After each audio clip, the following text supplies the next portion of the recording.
이 세상에서 가장 쓸쓸한 곳은 무덤도 빈집도 아니었다. 파랗게 질린 사진 한 장이 덩그러니 놓인 낡은 제사상 앞, 아무도 없는 정막 속에서 혼자 무릎을 꿇고 있는 나의 자리였다. 그 사진 속 환하게 웃고 있는 남편의 얼굴은 이제 막 사랑에 빠진 연인처럼 해맑았지만, 그의 옆에 놓인 작은 국화 한 송이는 차가운 공기 속에서 마지막 숨을 토해내고 있었다. 시들어가던 꽃잎이 툭 하고 떨어지는 소리가 천둥처럼 귓가를 때렸다. 나는 그제야 깨달았다. 지난 10년, 나는 남편의 빈자리를 지키며 살아온 것이 아니라 그저 그의 그림자 속에 갇혀 숨 쉬는 것을 잊고 있었을 뿐이라는 것을. 박민주, 70세. 서울의 변두리 신도시 아파트에서 큰아들 부부와 함께 살고 있다. 사람들은 그녀의 삶을 보면 흔히 복 많은 노년이라고 말하곤 했다.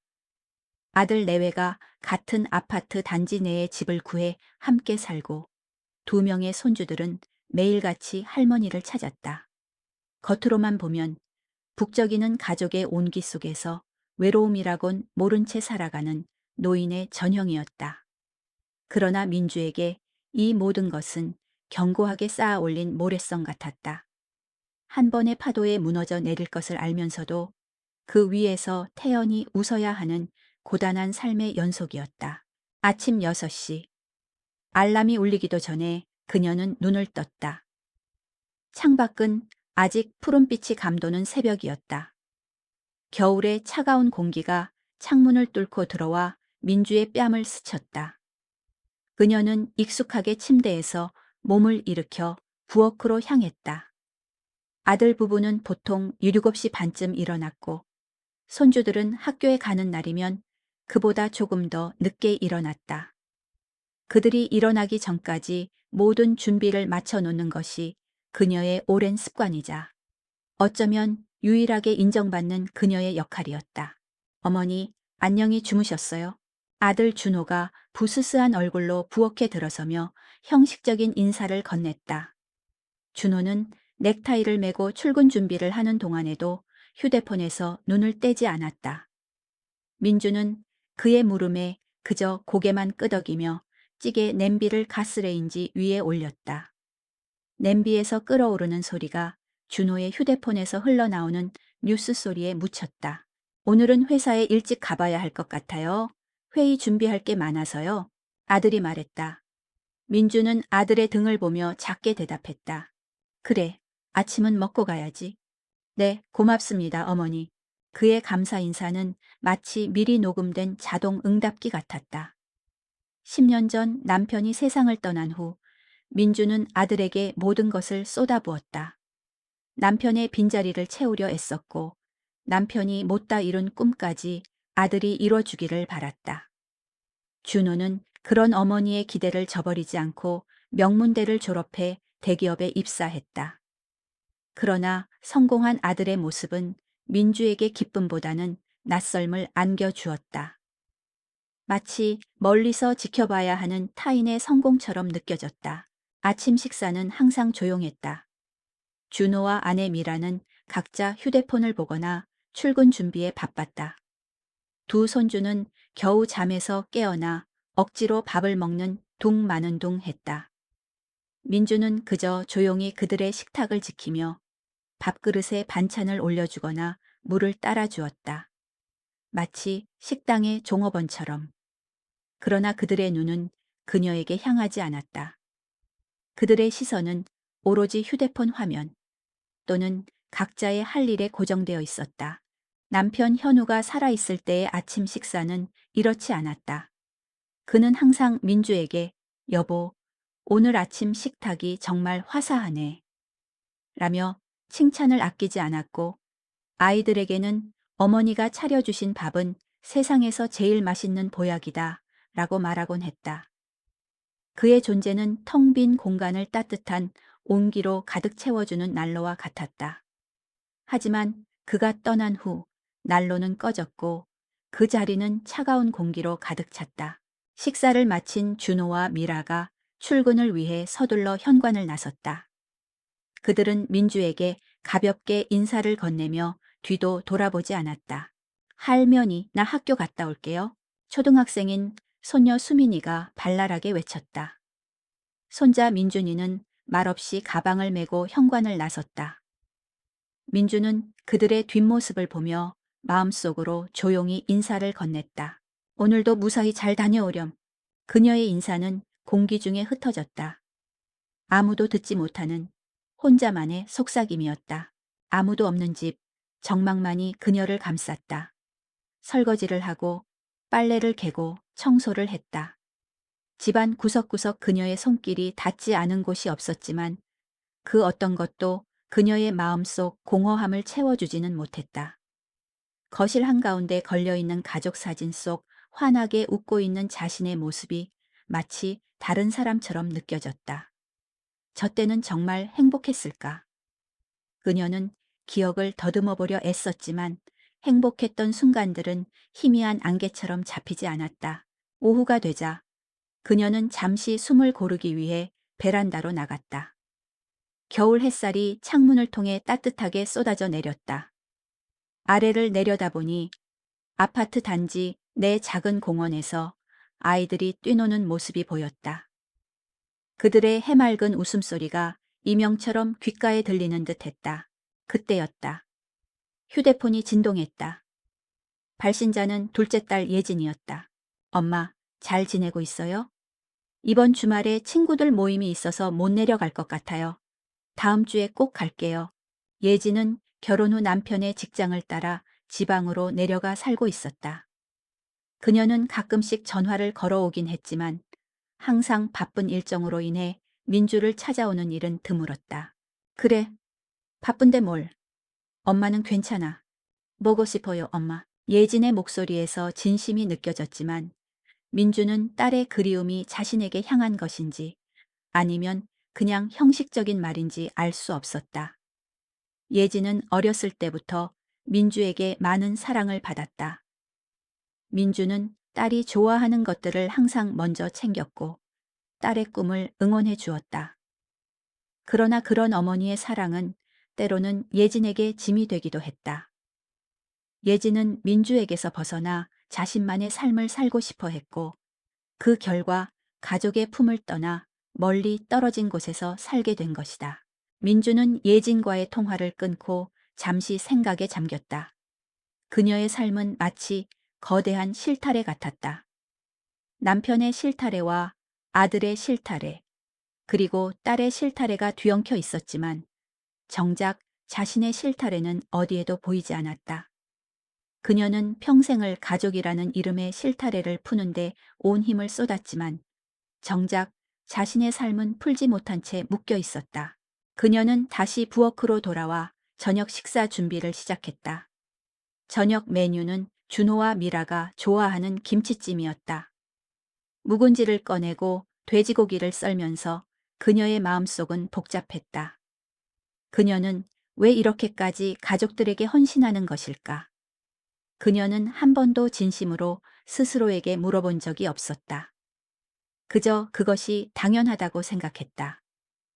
어머니로서의 의무이자 아내로서의 책임이라고 여겼다. 그러나 오늘은 달랐다. 남편의 사진 앞에서 느꼈던 그 차가운 감정이 그녀의 마음을 흔들었다. 그녀의 삶에 정말 나는 존재하는가? 그녀의 희생은 과연 가치 있는 것이었을까? 아니면 그저 가족들에게 외면당하지 않기 위한 필사적인 몸부림이었을까? 그날 밤 민주는 잠자리에 들었지만 좀처럼 잠을 이룰 수 없었다. 머릿속에는 온갖 생각들이 맴돌았다. 남편과의 추억, 아이들과의 과거, 그리고 지금의 텅 빈 현실. 그녀는 이 모든 것을 어떻게 받아들여야 할지 알 수 없었다. 그녀의 삶은 마치 길을 잃은 나룻바에 같았다. 어디로 가야 할지, 왜 이곳에 있는지조차 알지 못한 채 그저 차가운 강물 위를 떠다니고 있었다. 그녀는 조용히 자리에서 일어나 거실로 나갔다. 창밖을 내다보니 늦은 밤에도 불이 켜져 있는 다른 집들의 창문이 보였다. 저마다의 이야기와 삶이 존재할 터였다. 그러나 그녀의 삶은 멈춰버린 시계 같았다. 남편이 떠난 그 시점에 멈춰버린 채 다시는 움직이지 않았다. 그녀는 거실 한가운데에 서서 조용히 눈을 감았다. 그리고 마음속 깊은 곳에서부터 울려 나오는 목소리를 들었다. 민주야, 네오는 어디에 있니? 그것은 남편의 목소리가 아니었다. 딸의 목소리도 아들의 목소리도 아니었다. 그것은 바로 그녀 자신의 목소리였다. 수십 년 동안 억눌려 왔던, 잊고 지냈던 자신의 목소리. 그제야 그녀는 깨달았다. 그녀가 잃어버린 것은 남편도 가족의 온기도 아니었다. 바로 자신이었다는 것을. 그녀는 그제야 비로소 혼자라는 것을 인정하게 되었다. 가족들 사이에 둘러싸여 있지만 그녀는 오롯이 혼자였다. 그리고 이 깨달음은 그녀의 심장을 얼음처럼 차갑게 만들었다. 차가움은 이내 마음속에 깊은 슬픔의 호수를 만들어냈다. 그 호수 위를 한 척의 작은 배가 떠다녔다. 그녀의 삶이었다. 그 배의 노는 어디에 있을까? 그녀는 노를 찾아야만 했다. 그 차가운 호수 위에서 정처 없이 떠다니는 삶을 멈추기 위해서라도 말이다. 아침 6시 30분. 여느 때와 다름없이 민주는 부엌에 서서 된장찌개를 끓이고 있었다. 보글거리는 찌개, 냄비에서 구수한 냄새가 피어올랐지만 그녀의 마음은 여전히 차가운 새벽 공기 속에 갇힌 듯했다. 어젯밤 깨달음 이후 그녀의 일상은 달라진 것 없이 흘러갔지만 그녀의 내면은 미세하게 균열을 일으키고 있었다. 마치 겉으로는 멀쩡해 보이는 유리컵에 아주 작은 실금이 간 것처럼. 아침 식탁. 아들 준호와 며느리 미라는 여전히 휴대폰을 보거나 출근 준비에 바빴다. 민주는 그들의 식사 속도에 맞춰 반찬을 덜어주고 물을 따라주며 어제의 자신과 똑같은 행동을 반복했다. 그러나 그녀의 눈은 더 이상 무의식적으로 움직이지 않았다. 그녀는 그들의 모습을 찬찬히 관찰했다. 바쁜 일상 속에서 서로에게 쏟는 관심은 분명 존재했지만 그 관심의 영역 안에 그녀는 없었다. 그들은 자신들의 삶을 살고 있었고 그녀는 그저 그들의 삶을 편리하게 만드는 도구처럼 보였다. 이 잔인한 깨달음은 그녀의 가슴을 아프게 찔렀다. 어머니, 내일은 저희가 약속이 있어서요. 저녁은 대충 드세요. 미라가 밥을 먹다 말고 말했다. 저희라는 단어가 묘하게 민주를 배제하는 것처럼 들렸다. 민주는 고개를 끄덕이며 작은 목소리로 대답했다. 그래, 알았다. 그녀의 대답에 미라는 다시 휴대폰으로 시선을 돌렸다. 예전 같았으면 미라의 말에 서운함을 느끼거나 괜히 이것저것 챙겨주려 했을 것이다. 그러나 오늘은 달랐다. 그녀는 아무 감정도 느끼지 못했다. 그저 사실을 확인했을 뿐이었다. 그녀는 더 이상 그들의 삶의 중요한 부분이 아니었다. 이 깨달음은 고통스러웠지만 동시에 그녀에게 알 수 없는 해방감을 주었다. 더 이상 애써 무언가를 하려 하지 않아도 된다는, 그래서 더 이상 실망할 일도 없다는. 오전 내내 집안일을 마치고 민주는 베란다에 앉아 커피를 마셨다. 믹스커피였지만 그녀에게는 충분했다. 따뜻한 커피잔을 두 손으로 감싸 쥐자 얼어붙었던 손끝이 조금씩 녹아내렸다. 그녀는 문득 남편 현우가 살아있을 때 자주 갔던 동네 전통시장이 떠올랐다. 현우는 종종 그녀의 손을 잡고 시장을 거닐었다. 그는 싱싱한 채소를 고르는 그녀의 모습이 세상에서 가장 아름답다며 칭찬했고 떡볶이 한 접시를 나눠 먹으며 소소한 행복을 즐겼다. 그곳에는 그녀를 바라보는 따뜻한 시선과 그녀의 이야기에 귀 기울이는 남편이 있었다. 그 기억은 희미했지만 그녀의 마음속에 따뜻한 불꽃처럼 남아 있었다. 그녀는 충동적으로 외투를 걸치고 현관문을 나섰다. 평소라면 아들 부부나 손주들에게 어머니 어디 가세요? 라는 질문을 받을까봐 외출을 망설였을 것이다. 그러나 지금은 아무도 없는 집이었다. 그녀는 아무에게도 알리지 않고 집을 나설 수 있다는 사실에 묘한 기쁨을 느꼈다. 버스를 타고 20분 남짓. 익숙한 풍경들이 창밖으로 스쳐 지나갔다. 10년 만에 다시 찾은 전통시장은 예전의 활기를 잃은 듯했다. 젊은이들이 운영하는 프랜차이즈 가게들이 들어서 있었고 오랫동안 자리를 지키던 가게들도 많이 사라졌다. 그녀는 낯선 풍경 속에서 익숙한 냄새를 맡았다. 갓 튀겨낸 꽈배기 냄새, 고소한 참기름 냄새, 그리고 사람들의 활기 넘치는 소리. 그녀는 시장을 걷다 한 낡은 가게 앞에 멈춰 섰다. 미진 수혜점, 녹슨 간판과 낡은 유리창, 그 안으로 보이는 알록달록한 실타래들과 천 조각들. 이곳은 그녀가 결혼 전 취미로 자수와 바느질을 하던 시절 자주 들르던 곳이었다. 가게 안으로 들어서자 오래된 나무 향과 실 냄새가 섞인 독특한 향기가 그녀를 감쌌다. 가게 주인은 백발이 성성한 할머니였다. 그녀는 고개를 숙여 실을 고르는 민주를 한참 바라보더니 이내 반가운 목소리로 말을 건넸다. 어이쿠, 이게 누구야? 박민주 씨 아니유? 결혼하고는 통 보이질 않더니 이제야 찾아왔구먼. 민주는 놀라움과 반가움에 눈이 커졌다. 40년 전 그녀의 모습을 기억하고 있다니. 아이고 사장님, 저를 아직도 기억하시네요. 기억하고 말고 그 손재주 좋은 아가씨를 어떻게 잊겠어. 솜씨가 어찌나 좋았던지 내가 자수 품평회 나가보라고 여러 번 말했잖여. 민주의 얼굴에 옅은 미소가 번졌다. 잊고 지냈던 과거의 기억들이 물밀듯이 밀려왔다. 그녀는 젊은 시절 자수 놓는 것을 누구보다 좋아했다.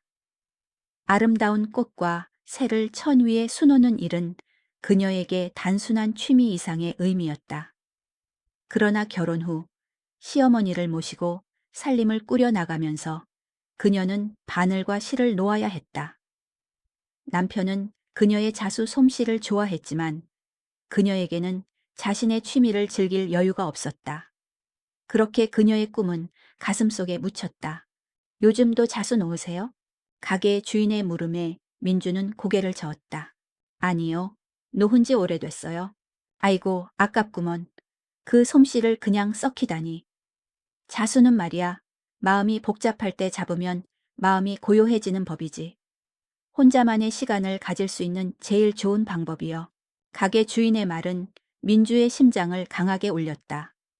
혼자만의 시간. 그녀에게는 너무나도 먼 이야기였다. 그녀의 삶은 항상 누군가와 함께였다. 남편, 아이들, 그리고 손주들. 그러나 그녀는 그들과 함께 있는 시간 속에서도 늘 혼자였다.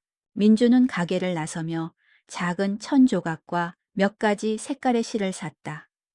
특별한 이유가 있어서 산 것은 아니었다. 그저 오랜만에 느껴보는 바느질에 대한 그리움 때문이었다. 집으로 돌아오는 길, 그녀의 발걸음은 가벼웠다. 집에 돌아오자 다시 적막이 그녀를 감쌌다. 그러나 오늘은 그 적막이 예전처럼 외롭지 않았다. 그녀는 거실 탁자에 앉아 믹스커피 한 잔을 타놓고 조심스럽게 실타래와 천조각을 꺼냈다. 오랜만에 잡아보는 바늘과 실은 낯설었지만 손은 기억하고 있었다. 한 땀 한 땀 실을 꿰어가며 그녀는 점점 더 깊은 생각에 잠겼다. 그녀는 지난 세월 동안 자신이 얼마나 많은 것을 잊고 살았는지 깨달았다. 그녀의 삶은 가족의 이름으로 채워졌지만 정작 그녀 자신은 비어 있었다. 저녁 9시. 아들 부부가 퇴근하고 돌아왔다. 미라는 거실 탁자 위에 놓인 천 조각과 실타래를 보고는 의아한 표정을 지었다. 어머니 이거 뭐예요? 아, 시장에서 잠깐 사왔단다. 요즘 세상에 무슨 자수예요. 취미가 생기셨나 봐요. 미라의 말에는 얕은 비웃음이 섞여 있었다. 민주는 아무 대답 없이 다시 바늘을 잡았다. 미라는 더 이상 말을 잇지 않고 방으로 들어갔다. 민주는 미라의 시선을 느꼈지만 개의치 않았다. 그녀는 지금 이 순간 자신의 마음속을 채워줄 무언가를 찾고 있었다. 그날 밤 민주는 잠자리에 들기 전 다시 한번 바늘과 실을 잡았다. 하얀 천 위에 옅은 꽃잎을 수놓고 있는데 문득 예전에 남편이 그녀에게 해줬던 말이 떠올랐다. 당신이 놓은 자수는 세상에서 가장 아름다워. 당신의 마음이 고스란히 담겨 있어서 그런가 봐. 그녀는 남편의 말이 진심이었다는 것을 믿었다. 그녀는 천천히 눈을 감고 남편의 목소리를 떠올렸다. 그 목소리는 그녀의 귀에 맴돌며 그녀의 가슴을 따뜻하게 만들었다. 다음 날 아침 민주는 아들 부부와 손주들을 위해 정성껏 아침 식사를 차렸다. 그러나 그녀의 마음은 어제와 달랐다. 그녀는 더 이상 그들에게 인정받기 위해 요리하는 것이 아니었다. 그저 자신의 역할을 묵묵히 수행할 뿐이었다. 그녀는 자신의 삶에 작은 변화가 시작되었음을 느꼈다. 잊고 지냈던 꿈, 묻어두었던 열정, 그리고 혼자만의 시간. 이 모든 것이 그녀의 삶에 새로운 의미를 부여하고 있었다. 그녀는 조용히 식탁에 앉아 따뜻한 믹스커피를 마셨다. 그리고 창밖으로 쏟아지는 겨울 햇살을 바라보았다. 그녀의 마음속에 작은 꽃 한 송이가 피어나고 있었다. 수십 년 만에 처음으로 그녀는 자신의 삶을 돌아볼 수 있는 용기를 얻은 것 같았다. 그날 오후 민주는 다시 시장의 미진 수혜점을 찾았다. 이번에는 망설임이 없었다. 그녀의 마음속에는 이미 어떤 그림이 그려져 있었다. 가게 주인 할머니는 그녀를 보고 반갑게 웃었다. 아이고, 민주 씨, 벌써 또 왔구먼. 역시 손에 바늘을 놓을 수 없는 체질인가 봐. 민주는 옅은 미소를 지으며 대답했다. 사장님 말씀대로 마음이 복잡할 때는 이게 제일 좋은 것 같아요. 민주는 다양한 색상의 실타래와 천 조각들을 신중하게 골랐다. 그녀의 눈은 예전의 열정을 되찾은 듯 반짝였다. 가게 주인은 그런 민주의 모습을 흐뭇하게 바라보았다. 우리 수혜점에 새로운 활력이 생긴 것 같네. 민주 씨, 혹시 자수 동호회 같은 곳에 관심 없어요? 일주일에 한 번씩 모여서 서로 작품도 보여주고 이야기도 나누는 모임이 있는데 민주는 잠시 망설였다. 동호회라니? 결혼 후 남편과 아이들, 그리고 시부모님을 모시느라 그녀는 그런 사치스러운 모임을 가져본 적이 없었다. 그러나 그녀의 마음 한구석에서는 새로운 세상에 대한 호기심이 꿈틀거렸다. 제가 너무 늦은 건 아닐까요? 무슨 소리요? 배움에는 나이가 없는 법이지. 우리 모임에 70대 분들도 많아. 다들 젊은 사람들 못지않게 열정이 넘친다고. 가게 주인의 말에 민주는 용기를 얻었다. 한번 생각해 볼게요. 민주는 집으로 돌아와 거실 탁자에 새로 산 재료들을 펼쳐놓았다. 그녀의 목표는 작은 꽃 한 송이가 아니었다. 그녀는 남편이 생전에 가장 좋아했던, 그리고 그녀가 가장 자신 있었던 활짝 핀 국화를 수놓기로 결심했다. 국화는 그녀의 마음속에 남아있는 남편의 마지막 숨결이자 동시에 잊고 지냈던 자신의 존재를 상징하는 꽃이었다. 바늘에 실을 꿰어 한 땀 한 땀 술을 놓는 동안 그녀의 머릿속에는 다양한 생각들이 스쳐 지나갔다. 젊은 시절의 꿈, 남편과의 추억, 그리고 지금의 삶. 그녀는 자신의 삶을 돌아보며 스스로에게 질문을 던졌다. 나는 과연 행복했을까? 그녀의 질문에 대한 답은 명확하지 않았다. 행복했던 순간들은 분명 존재했다. 남편과 처음 만났던 순간, 아이들이 태어났을 때, 그리고 가족들과 함께 웃고 떠들었던 소소한 일상들. 그러나 그 행복 속에는 항상 그녀의 희생이 담겨 있었다. 그녀는 가족을 위해 자신의 꿈을 포기했고, 가족을 위해 자신의 삶을 희생했다. 그리고 그 희생은 이제 그녀의 마음속에 깊은 공허함을 남겼다. 저녁이 되자 준호와 미라가 퇴근하고 돌아왔다. 미라는 민주가 거실 탁자에 앉아 자수를 놓는 모습을 보고는 한숨을 내쉬었다. 어머니, 거실에서 이러고 계시면 보기도 안 좋고 먼지도 날리고. 아, 미안하다. 내가 다른 곳으로 옮길게. 민주는 미안한 마음에 서둘러 자수 재료들을 치웠다. 미라의 말은 그녀의 가슴을 찌르는 칼날 같았다. 그녀는 자신의 취미가 가족들에게 방해가 된다는 사실에 슬픔을 느꼈다. 그러나 미라의 말은 그녀에게 또 다른 깨달음을 주었다. 그녀의 삶은 가족의 공간 안에서조차 인정받지 못하고 있다는 것을. 그날 밤 민주는 잠자리에 들기 전 조용히 침대에 앉아 생각에 잠겼다. 그녀는 더 이상 가족들의 눈치를 보며 살고 싶지 않았다. 그녀는 자신의 삶을 되찾고 싶었다. 그러나 어떻게 시작해야 할지 알 수 없었다. 그녀의 삶은 이미 가족이라는 거대한 뿌리에 묶여 있었다. 그 뿌리를 끊는다는 것은 그녀에게 너무나도 두려운 일이었다. 다음 날 아침, 민주는 평소보다 조금 더 일찍 일어났다. 그녀는 조용히 자신의 방으로 들어가 서랍 깊숙한 곳에 넣어두었던 낡은 앨범을 꺼냈다. 앨범 속에는 젊은 시절의 그녀와 남편, 그리고 아이들의 모습이 담겨 있었다.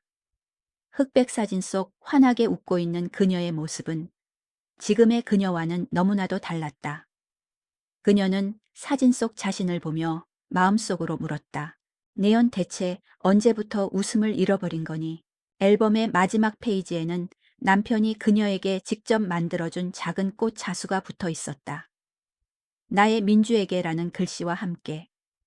남편은 그녀의 자수를 좋아했지만 그녀가 자수를 놓는 것에는 반대했다. 그는 그녀가 가정에 충실하기를 바랐기 때문이었다. 그러나 그녀는 남편의 마음속에 항상 그녀의 꿈이 존재했다는 사실을 알았다. 그녀는 남편의 마지막 선물인 그 자수를 보며 눈물을 흘렸다. 그것은 남편에 대한 그리움의 눈물이 아니었다. 그녀의 꿈을 잊고 살았던 자신에 대한 슬픔의 눈물이었다. 그녀는 앨범을 덮고 조용히 침대에 누웠다. 그녀는 이제 더 이상 망설이지 않기로 결심했다. 그녀는 자신의 삶을 되찾아야만 했다. 남편의 마지막 선물인 그 자수가 그녀에게 새로운 삶을 살 용기를 주었기 때문이었다. 그녀는 더 이상 과거에 얽매이지 않고 현재의 자신을 사랑하기로 했다. 그리고 그 시작은 그녀가 가장 좋아했던 국화 자수를 완성하는 것이었다.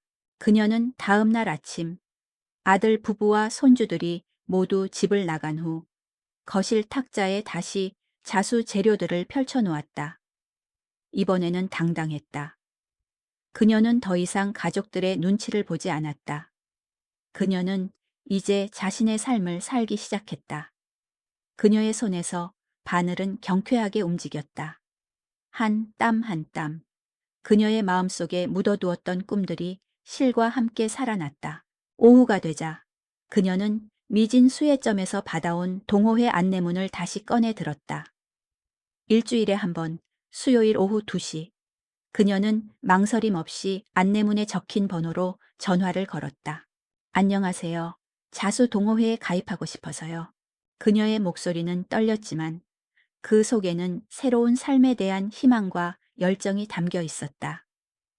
전화기 너머의 목소리는 그녀를 반갑게 맞이해 주었다. 아이고, 잘 생각하셨어요. 언제든지 오세요. 환영합니다. 전화를 끊은 후 그녀는 활짝 핀 국화 자수를 보며 미소를 지었다. 아직 완성되지 않은 자수였지만 그녀에게는 이미 완성된 작품처럼 느껴졌다.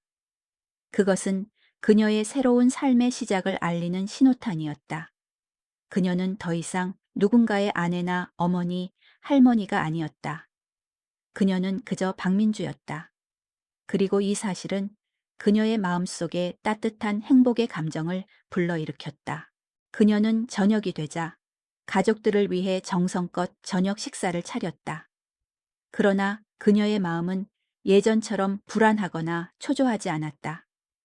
그녀는 자신의 삶에 새로운 의미가 생겼음을 알았기 때문이었다. 저녁 식사 후 그녀는 다시 조용히 자신의 방으로 들어갔다. 그리고 낡은 앨범 속 남편이 만들어준 자수를 보며 속삭였다. 이제야 알겠어요. 당신이 나에게 진정으로 주고 싶었던 선물이 무엇이었는지. 그녀의 눈에는 눈물이 고였지만 그것은 슬픔의 눈물이 아니었다. 행복의 눈물이었다. 그녀는 이제 더 이상 과거에 얽매이지 않았다. 그녀는 현재를 살고 미래를 꿈꿀 수 있게 되었다. 그녀의 삶은 이제 다시 시작되었다. 수요일 오후 2시. 민주는 약속 시간보다 30분 일찍 집을 나섰다. 평소라면 이 시간에 거실 소파에 앉아 멍하니 텔레비전을 보거나 손주들이 학교에서 돌아오기를 기다렸을 시간이었다. 그러나 오늘은 달랐다. 그녀의 손에는 천 조각과 실타래, 그리고 바늘이 들어있는 작은 가방이 들려 있었다. 발걸음은 가볍고 마음은 설렘으로 가득 차 있었다. 마치 학창시절 소풍을 가는 소녀처럼 동네 문화센터 3층에 위치한 강의실 문을 열자 따뜻한 온기와 함께 실 냄새가 그녀를 감쌌다. 10여 명의 여성들이 옹기종기 모여 앉아 바늘을 움직이고 있었다. 대부분 50대에서 70대 사이의 나이였지만 그들의 얼굴에는 열정과 생기가 넘쳐 흘렀다. 모두가 자신의 작품에 몰두하고 있었지만 민주가 들어서자 이내 고개를 들어 그녀를 반갑게 맞이해 주었다. 어서 오세요. 새로 오신 분이시죠? 동호회 회장인 박수연 65세. 씨가 활짝 웃으며 민주에게 다가왔다. 수연은 서글서글한 인상에 늘 밝은 미소를 띠고 있었다. 네, 저 안녕하세요. 박민주라고 합니다. 아이고, 반갑습니다. 박수연이라고 해요. 여기는 우리 동호회 회원들이에요. 다들 박민주 씨를 환영합니다. 민주는 낯선 사람들과의 만남에 처음에는 조금 어색했지만 곧 그들의 따뜻한 환대에 마음이 편해졌다. 그녀는 수연이 안내해준 빈자리에 앉아 가방에서 자수 도구들을 꺼냈다. 옆자리에 앉은 한 회원이 말을 건넸다.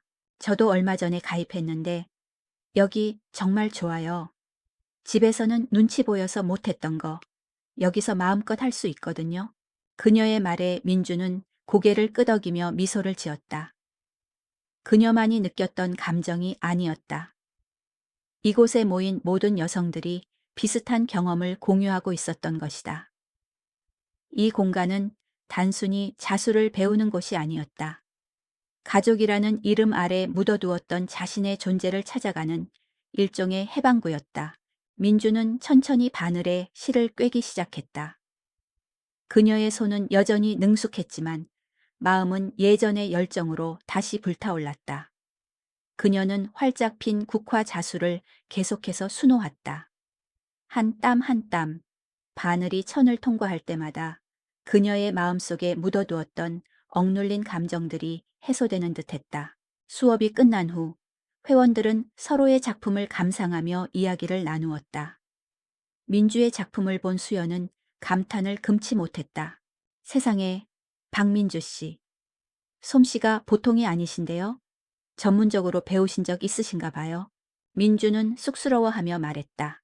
아니에요. 그냥 혼자 취미로 조금 했었어요. 혼자 하셨는데 이 정도라고요? 정말 대단하세요.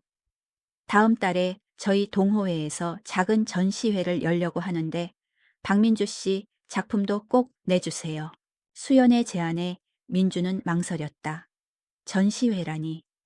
그녀의 삶에 그런 거창한 일은 상상조차 해본 적이 없었다. 그러나 회원들의 격려와 기대에 그녀는 결국 고개를 끄덕였다. 제가 할 수 있을까요? 당연하죠. 민주 씨는 충분히 해내실 거예요. 그녀는 동호회 모임을 마치고 집으로 돌아오는 길, 마음속에 벅찬 감동을 느꼈다. 낯선 사람들의 칭찬과 격려가 그녀의 마른 가슴에 단비처럼 스며들었다. 그녀는 평생을 가족들의 인정을 받기 위해 노력했지만 그들의 시선은 언제나 다른 곳에 머물러 있었다. 그러나 이곳에서 그녀는 오롯이 자신으로서 인정받고 있었다.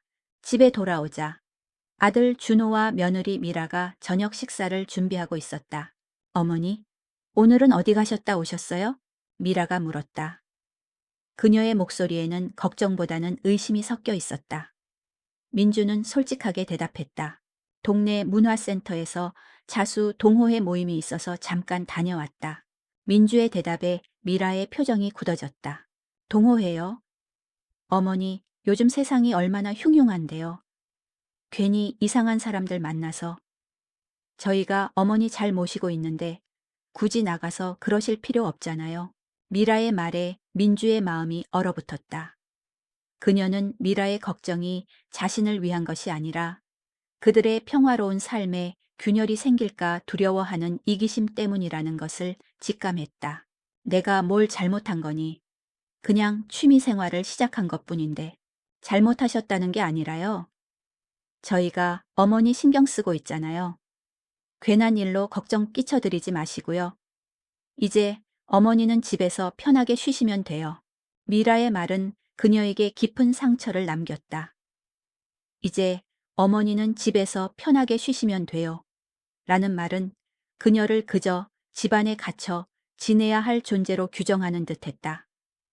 그녀는 그들의 삶에 도움이 되는 존재가 아닌 그저 방해되지 않는 존재이기를 바라는 그들의 속마음을 읽어냈다. 그날 저녁 식사는 무거운 침묵 속에서 진행되었다. 준호는 아내와 어머니 사이에 묘한 긴장감을 눈치채었지만 아무 말도 하지 않았다. 그는 그저 자신의 삶에 신경 쓸 뿐이었다.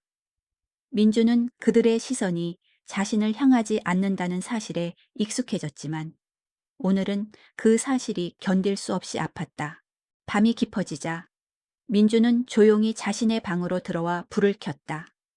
그녀는 다시 바늘을 잡았다. 오늘 있었던 일을 떠올리며 그녀는 국화자수에 더 깊이 몰두했다. 실과 바늘은 그녀의 유일한 위로이자 친구였다. 그녀는 한 땀 한 땀 실을 꿰며 자신의 감정을 자수 속에 담아냈다. 억눌렸던 슬픔, 외로움, 그리고 분노. 이 모든 감정들이 실타래를 타고 천 위에 옮겨졌다. 그녀는 더 이상 가족들의 인정을 바라지 않았다. 그들의 시선과 말 한마디에 일희일비하던 지난날의 자신은 더 이상 존재하지 않았다. 그녀는 이제 자신의 삶을 살기로 결심했다.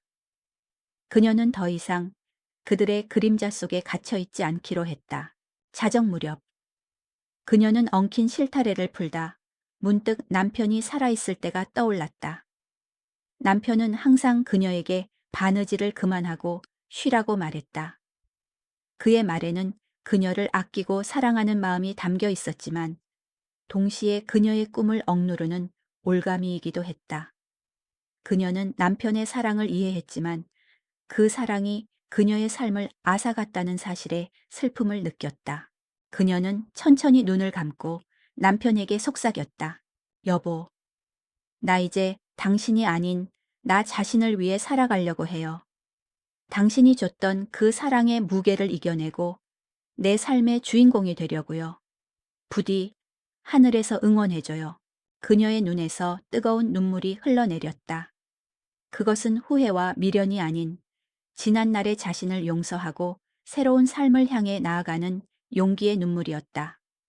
그녀는 더 이상 슬픔에 잠겨 있지 않았다. 그녀는 이제 희망을 품고 있었다. 그녀의 삶은 이제 다시 시작되었다.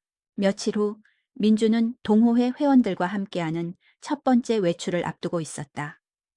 회원들은 전시회에 출품할 작품의 영감을 얻기 위해 강변에 있는 작은 수목원을 방문하기로 했다. 민주는 오랜만에 가는 외출에 마음이 설렜다.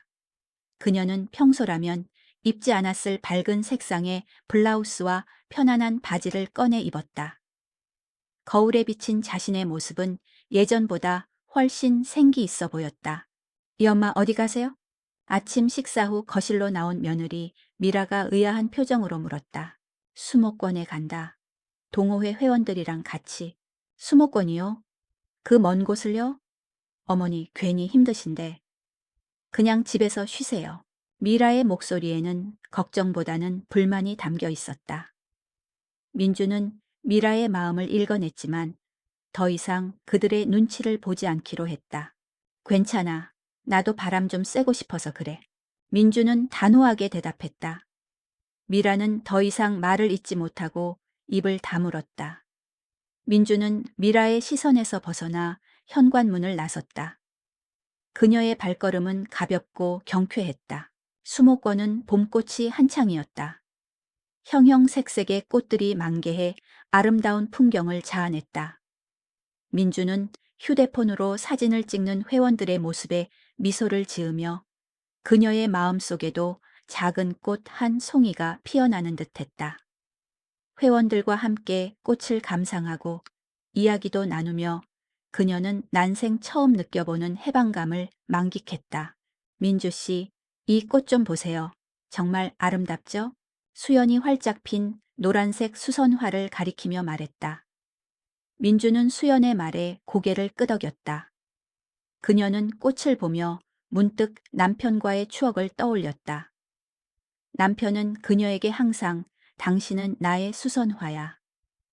겉으로는 조용하고 수수하지만 속으로는 강인하고 아름다운 이라고 말하곤 했다.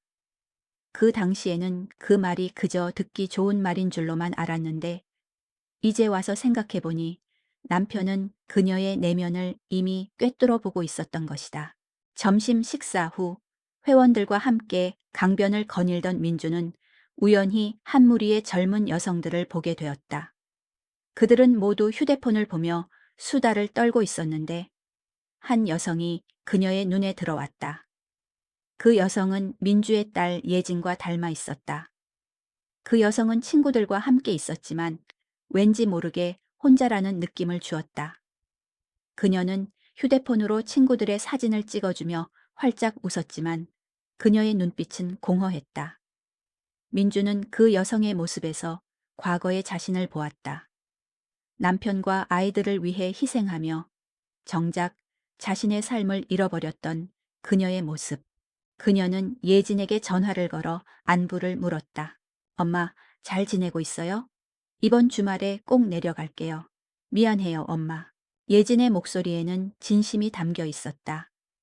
그녀는 민주에게 미안한 마음을 가지고 있었던 것이다. 민주는 딸의 미안함을 이해했다. 그러나 그녀는 더 이상 딸의 미안함에 의존하지 않기로 했다. 그녀는 이제 자신의 삶을 살기로 결심했기 때문이었다. 괜찮아. 엄마는 괜찮아. 네 삶을 살아. 엄마는 이제 엄마의 삶을 살 테니까. 민주의 말에 예지는 잠시 침묵했다. 그리고 이내 울먹이는 목소리로 말했다. 엄마, 무슨 일 있어요? 왜 그래요? 아니야. 아무 일 없어. 그냥 엄마가 이제야 철이 든 것 같아서 그래.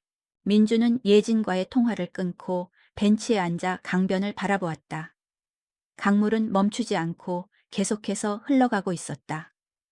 그녀의 삶도 이제 강물처럼 흘러가기 시작한 것 같았다. 그녀는 더 이상 과거에 얽매이지 않고 현재를 살기로 했다. 그녀는 이제 새로운 삶을 살아가기 위해 용기를 낼 수 있었다. 수목원 외출 후 민주는 더욱 활기찬 삶을 살기 시작했다. 그녀는 매일 아침 동네 공원을 걷고 점심 식사 후에는 자수를 놓았다. 그녀는 활짝 핀 국화 자수를 완성하고 새로운 작품을 시작했다. 그녀의 바늘은 멈추지 않았고 그녀의 마음속에는 항상 새로운 희망이 피어났다. 그러나 그녀의 변화는 가족들에게 불편함을 안겨주었다. 미라는 민주가 자수를 놓을 때마다 한숨을 쉬었고 준호는 그녀의 외출에 대해 불만을 털어놓았다. 어머니, 요즘 왜 이렇게 외출이 잦으세요? 괜히 힘드신데 저희가 어머니 신경 쓰고 있는데 굳이 그러실 필요 없잖아요. 내가 외출하는 게 그렇게 불편하니? 민주가 조용히 물었다. 준호는 어머니의 말에 당황하며 아무 대답도 하지 못했다. 민주는 아들의 눈빛에서 그녀의 변화를 불편해하는 마음을 읽어냈다. 그녀의 삶은 가족들에게 의존적이었을 때 비로소 그들의 삶에 편안함을 주었던 것이다. 그날 밤 민주는 잠자리에 들기 전 조용히 자신의 방으로 들어가 서랍 깊숙한 곳에 넣어두었던 남편의 유품을 꺼냈다. 남편의 낡은 지갑에는 빛바랜 그녀의 사진과 함께 10년 전 그녀가 수놓았던 작은 꽃 자수가 들어 있었다. 그녀는 그 자수를 보며 눈물을 흘렸다. 남편은 그녀의 자수를 사랑했지만 그녀가 자수를 놓는 것에는 반대했다. 그는 그녀가 가정에 충실하기를 바랐기 때문이었다.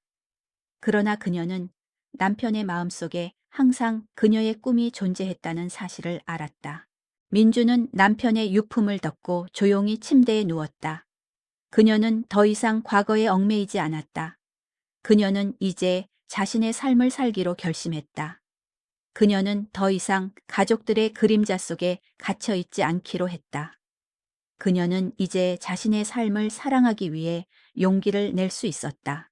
다음 날 아침, 민주는 아들, 부부와 손주들이 모두 집을 나간 후 조용히 자신의 짐을 챙기기 시작했다. 그녀는 작은 트렁크에 자신의 옷가지와 자수 도구들, 그리고 남편의 유품들을 넣었다. 그녀는 더 이상 이곳에서 살고 싶지 않았다.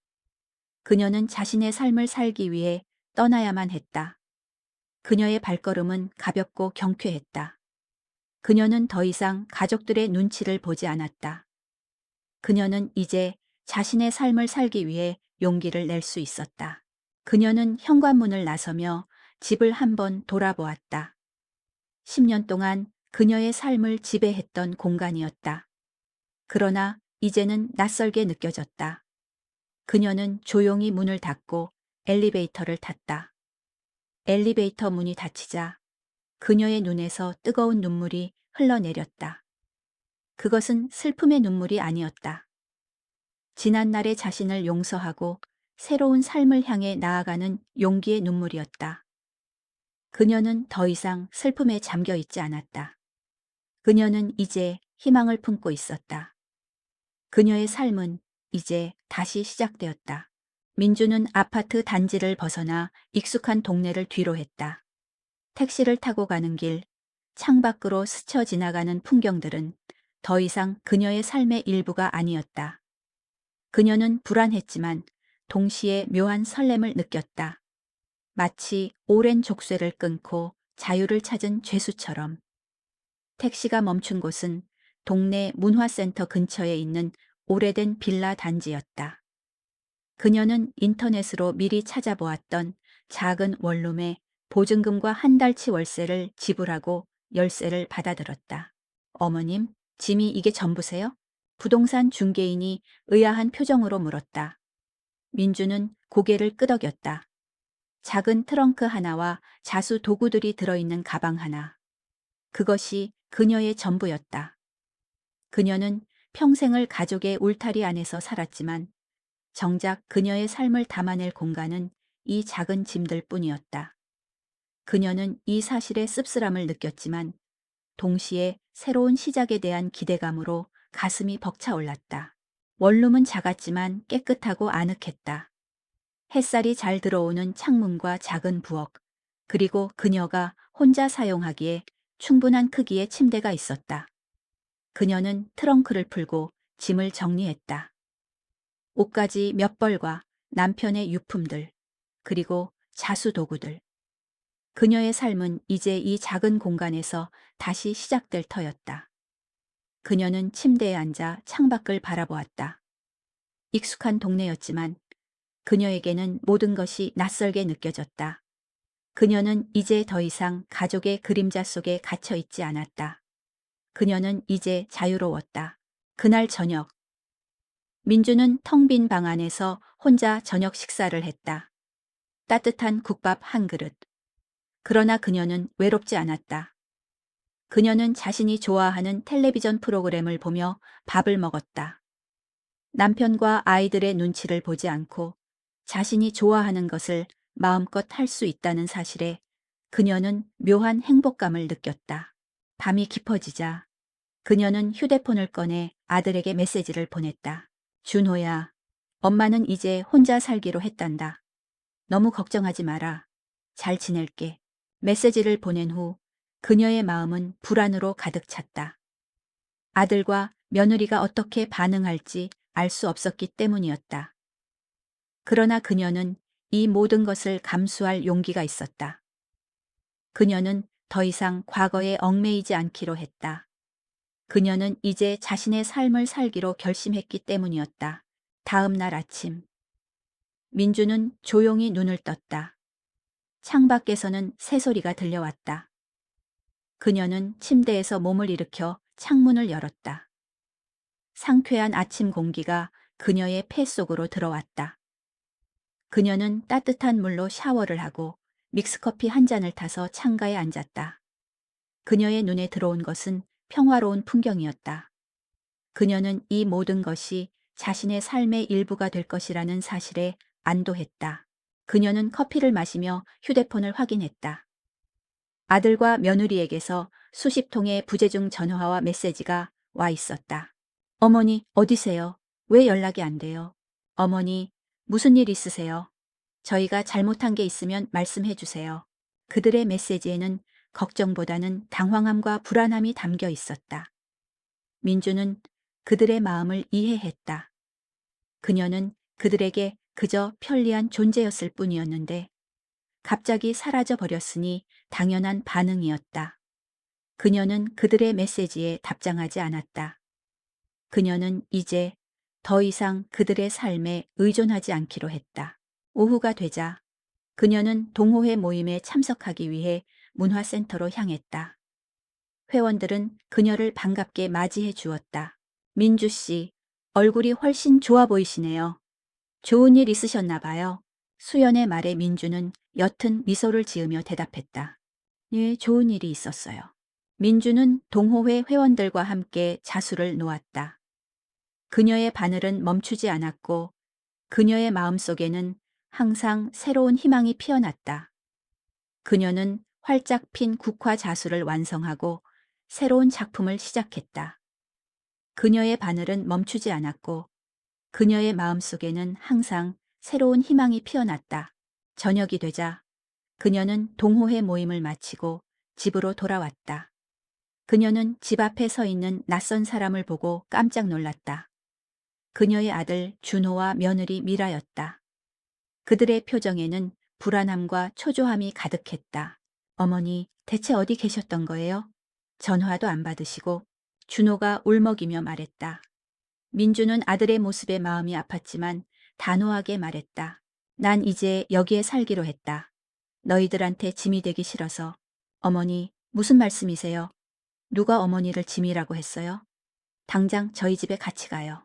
미라가 민주의 팔을 붙잡았다. 민주는 미라의 손을 조용히 뿌리쳤다. 나는 이제 내 삶을 살고 싶다. 너희들한테 짐이 아닌 온전한 나로서 살고 싶어. 민주의 단호한 말에 준호와 미라는 아무 말도 하지 못했다. 그들은 그녀의 눈빛에서 더 이상 예전의 어머니가 아니라는 것을 직감했다. 민주는 그들의 눈빛에서 그녀의 삶을 이해하지 못하는 슬픔을 읽어냈다. 그녀는 그들의 마음을 아프게 만들고 싶지 않았지만 그녀에게는 이 길 외에는 다른 선택지가 없었다. 이엄마, 준호가 울먹이며 말했다. 민주는 아들의 등을 보며 조용히 말했다. 미안하다. 하지만 엄마는 이제 엄마의 삶을 살아야 한다. 너희들도 너희들의 삶을 살아.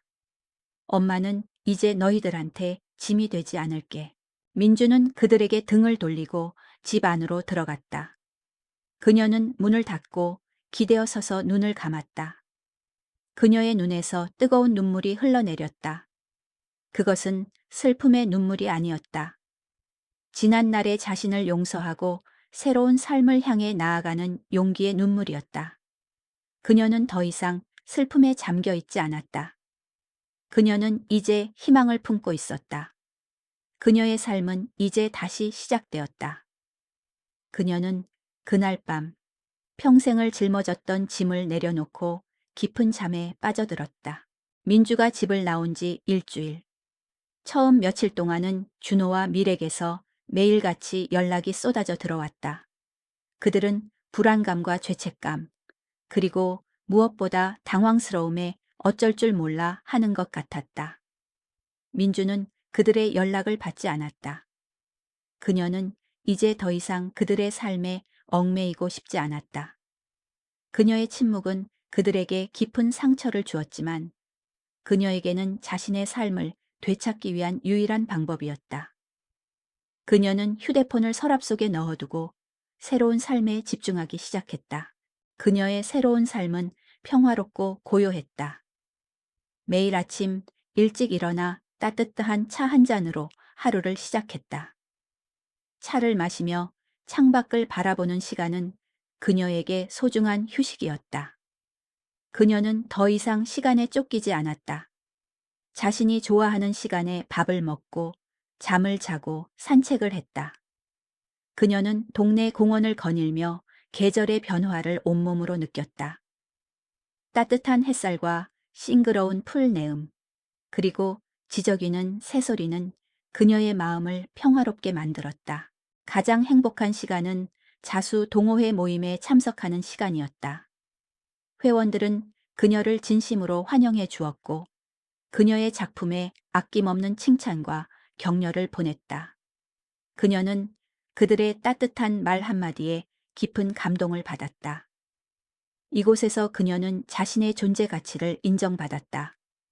그녀는 더 이상 누군가의 아내나 어머니, 할머니가 아니었다. 그녀는 그저 박민주였다. 민주 씨, 정말 솜씨가 좋으세요. 전시회에 내면 분명히 인기 많을 거예요. 회원 중 한 명인 김영희 68세. 씨가 민주의 작품을 보며 감탄했다. 영희는 민주와 마찬가지로 뒤늦게 자신의 취미를 찾은 사람이었다. 그녀는 남편과 사별 후 혼자 살면서 외로움을 많이 탔는데 자수를 통해 새로운 활력을 찾았다고 했다. 아니에요. 그냥 취미로 하는 건데요, 뭐. 민주는 쑥스러워하며 대답했다. 겸손은 그만. 민주 씨, 우리는 모두 민주 씨의 팬이라고요. 회원들의 따뜻한 말 한마디에 민주의 얼굴에는 미소가 번졌다. 그녀는 이곳에서 진정한 행복을 찾고 있었다. 그녀는 더 이상 외롭지 않았다. 그녀는 이제 혼자였지만 그녀의 마음은 외롭지 않았다. 그녀의 자수 실력은 날마다 향상되었다. 그녀는 활짝 핀 국화 자수를 완성하고 새로운 작품을 시작했다. 그녀의 손에서 바늘은 경쾌하게 움직였다. 한 땀 한 땀, 그녀의 마음속에 묻어두었던 꿈들이 실과 함께 살아났다. 그녀는 자수를 놓으며 자신의 삶을 돌아보았다. 그녀는 평생을 가족을 위해 살았지만 정작 자신의 삶은 비어 있었다. 그러나 이제 그녀는 자신의 삶을 채워가고 있었다. 그러던 어느 날 동호회 모임이 끝나고 집으로 돌아오던 길에 그녀는 뜻밖의 사람과 마주쳤다. 그녀의 며느리 미라였다. 미라는 그녀를 보자마자 다급하게 다가왔다. 어머니, 대체 어디 계셨던 거예요? 왜 연락도 안 받으세요? 미라의 목소리에는 걱정보다는 분노와 초조함이 뒤섞여 있었다. 민주는 미라의 눈빛에서 그녀의 마음을 읽어냈다. 그녀는 그녀의 갑작스러운 가출로 인해 그들의 삶에 균열이 생겼다는 것을 직감했다. 여기 살고 있었다. 민주의 담담한 대답에 미라는 당황한 표정을 지었다. 여기요? 이런 곳에서요? 어머니, 저희 집으로 다시 돌아가요. 준호 씨가 얼마나 걱정하는지 아세요? 미라의 말에 민주의 마음이 아팠다. 그러나 그녀는 단호하게 말했다. 나는 이제 여기에 살기로 했다. 너희들한테 짐이 되기 싫어서. 짐이란요. 누가 어머니를 짐이라고 했어요? 저희가 어머니 잘 모시고 있었잖아요. 미라가 흥분하며 소리쳤다. 민주는 미라의 목소리에서 그녀의 이기심을 읽어냈다. 그녀는 미라에게 그저 편리한 존재였을 뿐이었다. 미안하다.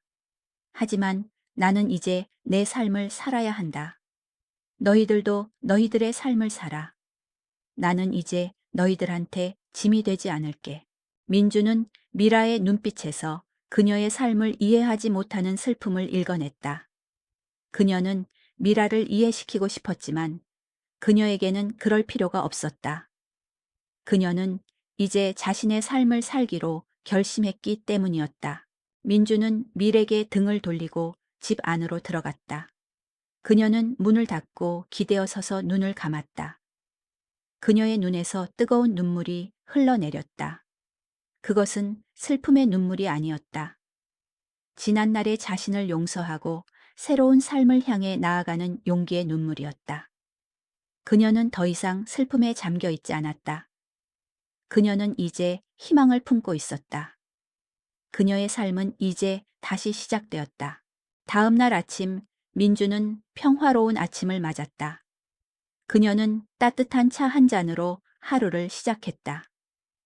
차를 마시며 창밖을 바라보는 시간은 그녀에게 소중한 휴식이었다. 그녀는 더 이상 시간에 쫓기지 않았다. 자신이 좋아하는 시간에 밥을 먹고 잠을 자고 산책을 했다. 그녀는 동네 공원을 거닐며 계절의 변화를 온몸으로 느꼈다.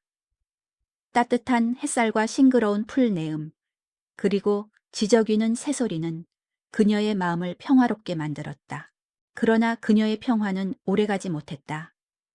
점심 식사 후 그녀는 동호회 모임에 참석하기 위해 집을 나섰는데 집 앞에 서 있는 낯선 사람을 보고 깜짝 놀랐다. 그녀의 아들 준호였다. 여마. 준호는 울먹이며 말했다. 그의 눈빛에는 죄책감과 슬픔이 가득했다.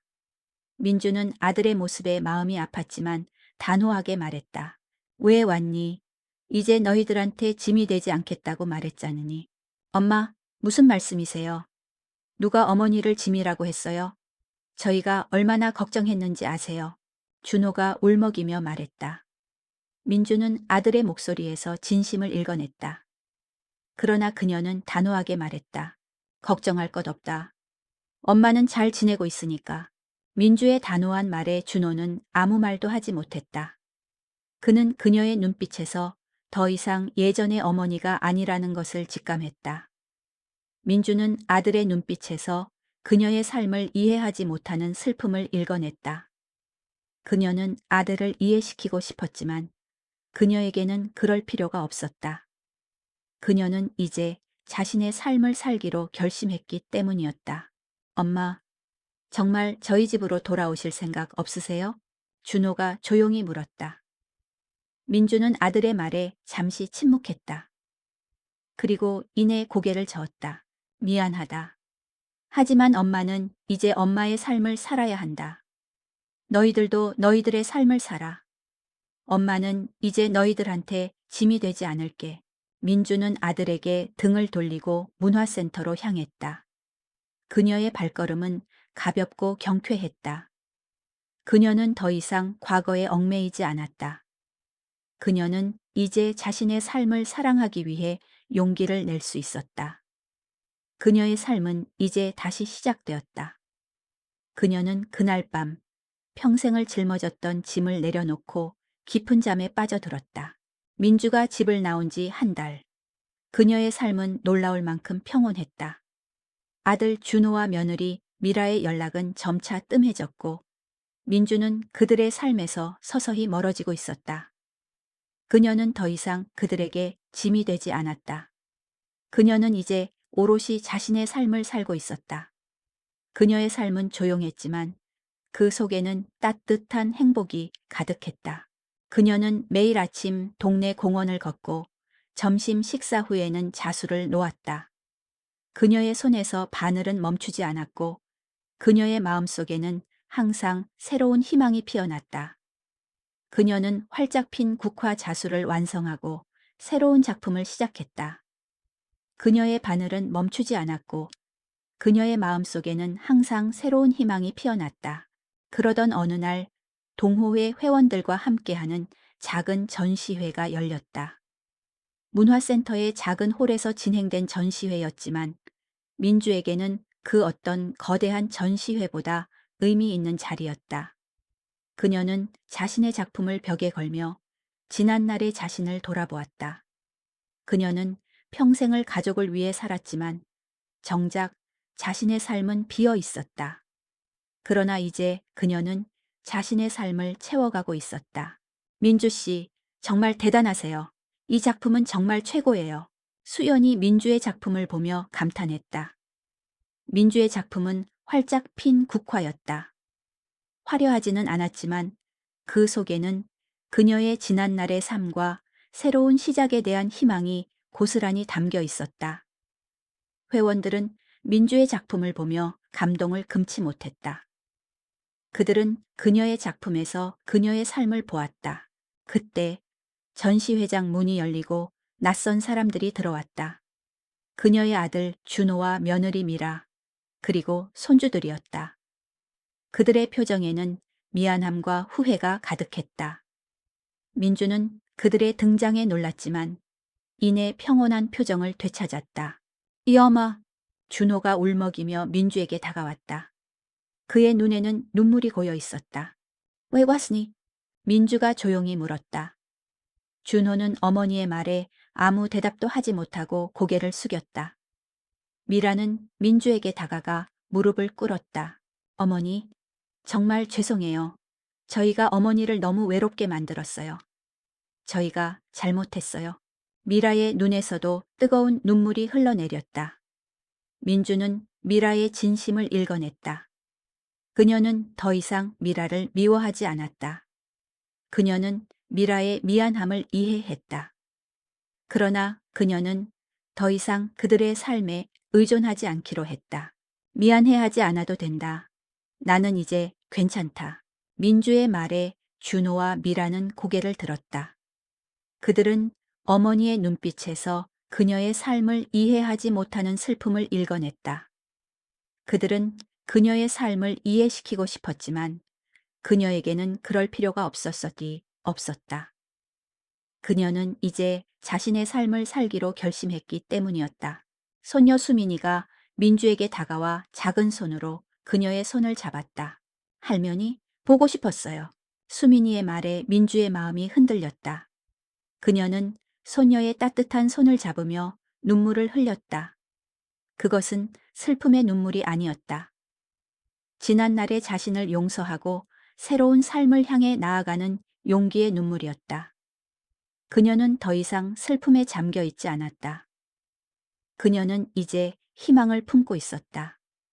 그녀의 삶은 이제 다시 시작되었다. 전시회가 끝난 후 준호와 미라는 민주에게 다시 돌아와 달라고 애원했다. 그러나 민주는 단호하게 거절했다. 나는 이제 여기에 살기로 했다. 너희들한테 짐이 되지 않기 위해서. 엄마, 누가 어머니를 짐이라고 했어요? 저희가 어머니 잘 모시고 있었잖아요. 준호가 울먹이며 말했다. 민주는 아들의 목소리에서 진심을 읽어냈다. 그러나 그녀는 단호하게 말했다. 걱정할 것 없다. 엄마는 잘 지내고 있으니까. 민주의 단호한 말에 준호는 아무 말도 하지 못했다.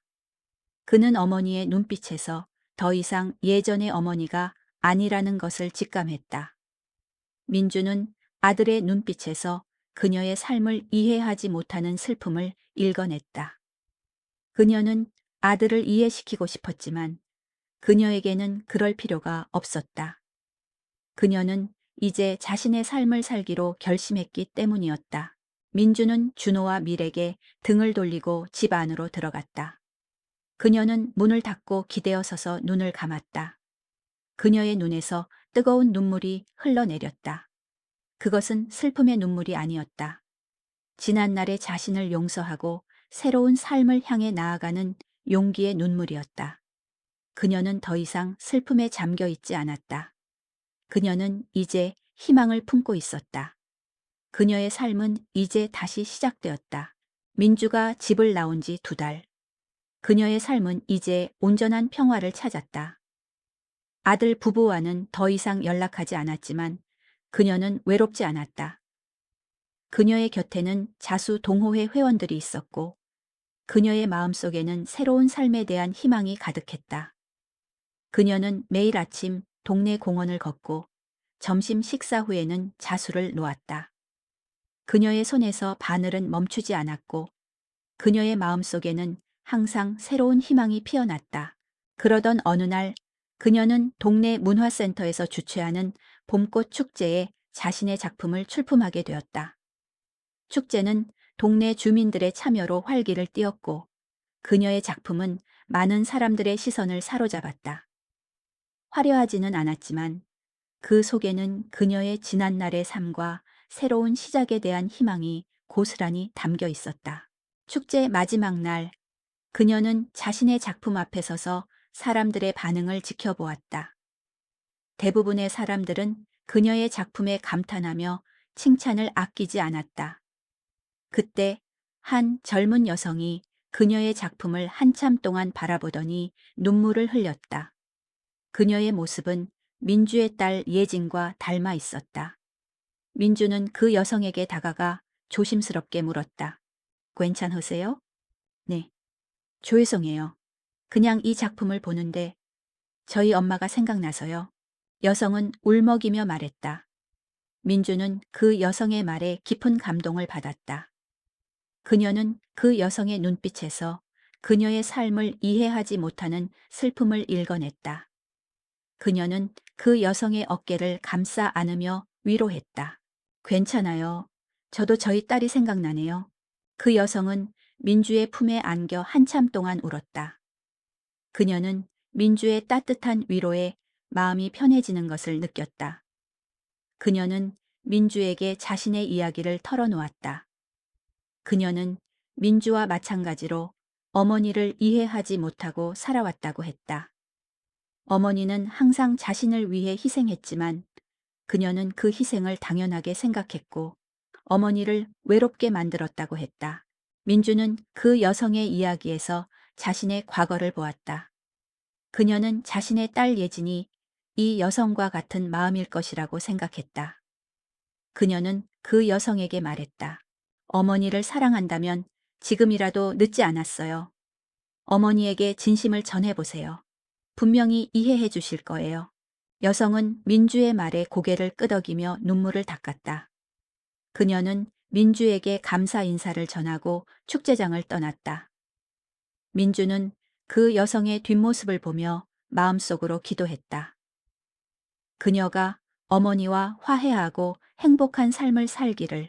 축제가 끝난 후 민주는 자신의 작품을 들고 집으로 돌아왔다. 그녀는 집으로 가는 길 휴대폰을 꺼내 딸 예진에게 전화를 걸었다. 예진아, 잘 지내고 있니?